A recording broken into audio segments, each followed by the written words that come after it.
ఓం గం గణాధిపతయే నమః. హాయ్ అండి, అందరికీ నమస్కారం. మనం ఈరోజు ఈ వీడియోలో కార్తీక పురాణము 25వ అధ్యాయము దుర్వాస ముని శాపం గురించి మనం ఇప్పుడు ఈ వీడియోలో తెలుసుకుంటాము. ఈ వీడియో కనుక మీకు నచ్చినట్లయితే లైక్ చేయండి, షేర్ చేయండి, సబ్స్క్రైబ్ చేసుకోండి. ఈ వీడియో లాస్ట్ వరకు స్కిప్ చేయకుండా చూడండి. ఇలా చేయడం వల్ల ఈ వీడియో మరికొంతమందికి రీచ్ అవుతుంది. Please subscribe me, support me. Thank you for watching. Karthika Puranamu 25వ అధ్యాయము దుర్వాసుని శాపము. రాజా, ఈ సమస్య విడదీయరానిదిగా తోస్తుంది. ఇది జన్మాంతరకృత పాపమే కానీ వేరేమీ కాదు. మేమెంత ప్రయత్నించినా ఒక నిర్ణయానికి రాలేకపోతున్నాము. నీకు తోచినట్లు చేయడం మంచిది అన్నారు. ఆ పండితుల మాటలు విన్న అంబరీషుడు వారితో, ఓ ద్విజోత్తములారా, విష్ణు భక్తిని విడిచిపెట్టుట కంటే బ్రాహ్మణ శాపం ఎక్కువ కాదు.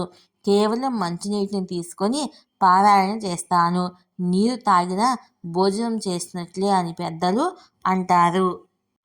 కావున ఈ విధంగా చేయడం వల్ల దుర్వాసుడు కోపంతో శాపం ఇచ్చినట్లయితే నేను జన్మాంతరాల్లో చేసిన పాపాల ఫలితాన్ని ఇచ్చినవాడవుతాడు అని మంచినీటితో పారాయణం చేశాడు.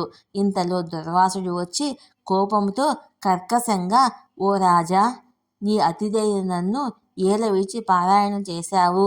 శాస్త్రార్థం తెలియక ధర్మభ్రష్టుడు అయ్యావు. అతిథికి అర్ఘ్యం ఇవ్వకుండా ముందు భుజించిన వారు అమేధ్యం పురుగు వలె మలభక్షకుడవుతాడు. అతిథి నిమిత్తం వండిన అన్నాన్ని తిన్నవారు పాపాలు అనుభవిస్తారు. నన్ను అవమానించిన వాడువు విష్ణు భక్తుడు ఎట్లా అవుతావు? విష్ణు భక్తుడైన వాడు బ్రాహ్మణులను ఎప్పుడూ అవమానించడు. నీలో బ్రాహ్మణ శక్తి లేదు, విష్ణు భక్తి లేదు. నీవు ధర్మష్ఠువని వేషం వేసుకొని ధర్మాలను పాడు చేశావు. పాపాత్ముడవు. నీవు పుణ్యాత్ముల వంశంలో ఎలా పుట్టావు అనెను. అప్పుడు అంబరీషుడు భయంతో అతనికి నమస్కారం చేస్తూ, ఓ మునీంద్ర, నేను పాపాత్ముడను. నిన్ను శరణు వేడుకొంచున్నాను. నన్ను కాపాడు. జ్ఞానం లేనివాడిని. నీవు జ్ఞానవంతుడవు. పాపపు అడుగులో పడిన మా వంటి వారిని కాపాడవలసిన ధర్మం మీది కాబట్టి కాపాడమని మరీ మరీ ప్రార్థించాడు.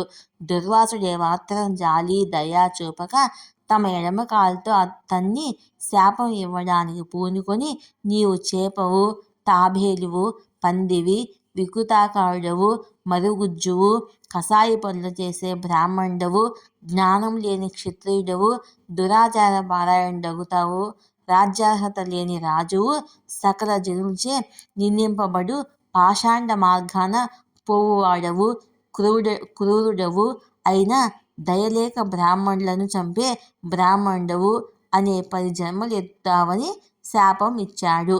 ఇంతలో భక్తసులభుడైన శ్రీ మహావిష్ణువు తన భక్తులను కాపాడడం కోసము తన చక్రాయుధాన్ని వదిలాడు.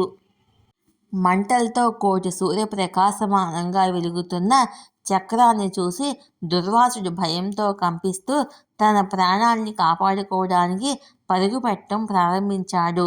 తరుముతున్న చక్రమును చూసి దుర్వాసుడు భూమండలం అంతా తిరుగుతున్నాడు.